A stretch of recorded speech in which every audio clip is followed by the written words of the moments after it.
Framing refers to the structural members of a building, such as studs, joists, and rafters. When builders talk about framing the house, they're talking about putting these wood or metal elements in place during the construction process.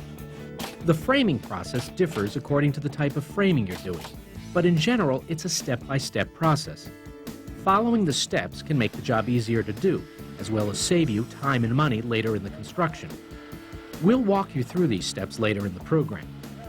Before you begin framing construction, you should study the blueprints so you can make the most efficient use of time and of your framing crew. Framing can be done with a variety of different materials: wood, metals, such as light gauge steel, concrete or polystyrene blocks. The decision about which material to use depends on factors like cost, local building practices, the region you're building in, engineering demands, and the climate. For instance, light gauge steel and concrete are popular framing materials in tropical climates, where the humidity can cause concern over infestation and termites. Even with the variety of options available, wood is still the most widely used material in residential construction. There are many reasons why wood is the preferred framing material. Some of the advantages are that it's inexpensive as compared to other materials. It's available almost anywhere. It's easy to work with, whether you're using machine tools or working by hand. It's durable, and it has a good strength-to-weight ratio, which means it can support a lot of weight for its size. And when it's used for decorative reasons, it's a beautiful structural element. Wood is generally divided into two classes: hardwoods and softwoods. These designations are more about scientific issues than building ones, but there are some generalizations that apply to construction. Hardwoods are, as the name implies, stronger than softwoods due to their density and weight. They are good for making furniture, flooring, and other kinds of better housing materials. Softwoods are lighter timber. They are easy to work with and less likely to warp. These characteristics make softwoods appropriate for framing construction. Lumber is generally classified in three categories: boards, dimension lumber, and timbers. Framing is usually done with dimension lumber up to 4x4. It's divided into light framing and structural light framing. Larger pieces called structural joists and planks are also dimension lumber and can be used in framing. Wood has water in it, and this natural moisture dries once the wood is cut into lumber. As wood loses its natural moisture, it shrinks. Although construction lumber is generally dry, it does contain moisture and will continue to dry and shrink as you work with it and after you're finished. As it shrinks, the shrinkage of the load-bearing members can cause settling. As a rule, the shrinkage is fairly equal throughout the house. Still, you should make sure the lumber you're using has the proper moisture content. New forms of engineered wood have eliminated some of these concerns. Glulam or glue-laminated timbers are an example of this new technology in construction lumber. There are three main types of wood framing: balloon construction, platform or western construction, and post and beam construction. Balloon framing consists of wall studs and first-floor joists resting on the sill and studs running from the sill to the plate. This type of framing was particularly popular in America during colonial times, before contemporary building processes and tools were available. When construction essentials like sawmills and mass-produced cut lumber became part of the building process, balloon framing evolved into platform framing. With this type of framing, the floor is built first, and then the walls are erected on top of the floor. Often this is done by assembling the wall on the floor first, and then tilting the unit up into place. The platform frame provides a flat surface on which to work. When the house has more than one story, the second floor platform is built on top of the first floor walls. Generally, platform framing includes the floor deck, exterior and interior walls, second floor deck, the roof frame, and the exterior sheathing.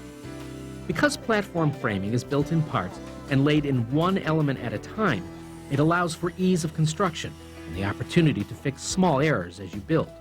It's the least complex of the framing systems and both time and cost efficient.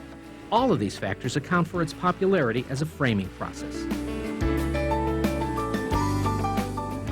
Post and beam construction uses just a few big posts and beams to support the entire building. Like balloon framing, this is a style of framing that was popular hundreds of years ago.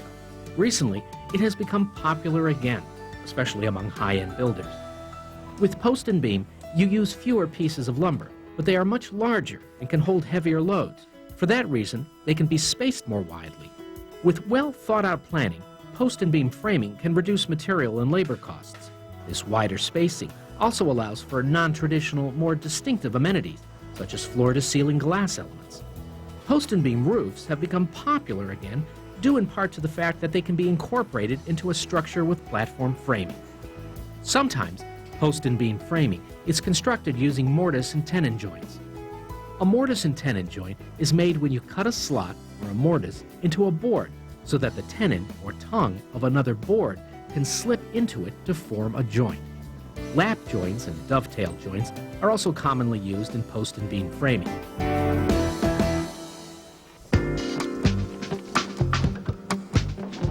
The most popular kind of residential framing construction is platform framing, also called Western or stick framing. Like all framing, it consists of a series of well-thought-out and coordinated steps. The first step is snapping the lines, placing chalk lines on the platform that show where the exterior and interior walls are going to be built. Put a single line along the exterior walls and double chalk lines where the interior walls are going to hang.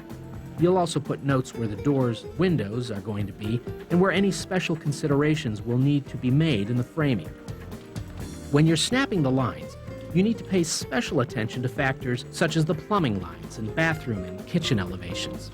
Also, make sure that you'll know the type of exterior siding you'll be using and allow for the siding at the edge of the platform.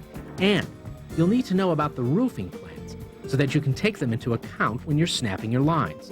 For instance, ask yourself where the load-bearing walls are located. As a rule, you should be aware of how the structure is going to come together as a finished unit. This way, any adjustments you make at any one place in the framing preparation will conform to the other elements of the structure. Step 2 is making the cutting list. This is a list of the odd wall framing elements you'll need, such as headers, trimmers, and subsills. Measure them and cut them beforehand and have them ready to place. The next step is plating, which is the construction of the horizontal frame elements. Plates are the horizontal 2x4s or 2x6s in the framing to which the vertical framing pieces or studs are attached. There are 3 kinds of plates: the sill plate, which is anchored to a concrete or masonry wall, the sole plate, which is the bottom piece of the frame wall, and the top plate, which is the top element of the frame wall that supports ceiling joists and rafters. When you are finished, the sill and top plates should all be in place on the platform. Step 4 is the stud layout, or measuring and marking the placing for the studs. Studs are vertical wood or metal elements, normally 2x4s, 8 feet long. They are attached to the horizontal sole plate and the top plate and support walls and partitions. The 5th step is framing, or constructing the plates and studs into a single element. Next, plumb and line the exterior walls. As you square the walls, brace them so that they won't move as you work on them. The 7th and final step is the pickup work. This involves adding the final touches to the framing, such as backing blocks and corners, and specific wall areas for attaching drywall, straightening studs, and trimming header joists over openings.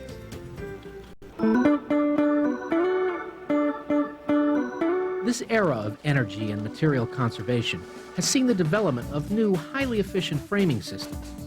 The 24-inch modula method uses plywood over lumber that's spaced on a 24-inch module. Then all the framing, floors, walls, and roofs are spaced 24 inches on center. The Arkansas system is an energy-saving system that uses 2x6 wall studs spaced 24 inches on center. This spacing allows for placing a more energy-efficient insulation system. As lumber prices have risen, builders have sought lower-cost alternatives to conventional wood framing for residential construction. As a result, new designs that use engineered lumber and pre-built elements are being used more and more often. 2 examples of these alternative framing systems are foam core panels and welded wire sandwich panels. Foam core panels are made of foam material sandwiched by 2 facings, typically oriented strand board, wafer board, or plywood. Welded wire sandwich panels consist of a polystyrene or polyurethane insulation core surrounded by a welded wire space frame. Let's review the key points we've learned about framing. Framing is the wood and/or metal used for the structural members of a building, such as studs, joists, and rafters. Framing is a step-by-step process. Before you begin framing construction, you should study your blueprint plans. Although framing can be done with a variety of different materials, most residential framing is done with wood. Softwoods are good for frame construction. Platform framing is the most commonly used method in residential construction. Platform framing is a 7-step process that is easy to complete and is the most flexible way for a new builder to work. Whether the house you build is simple or complex, traditional or modern, it requires a sturdy, well-built frame. Good framing results in a house that is durable and desirable.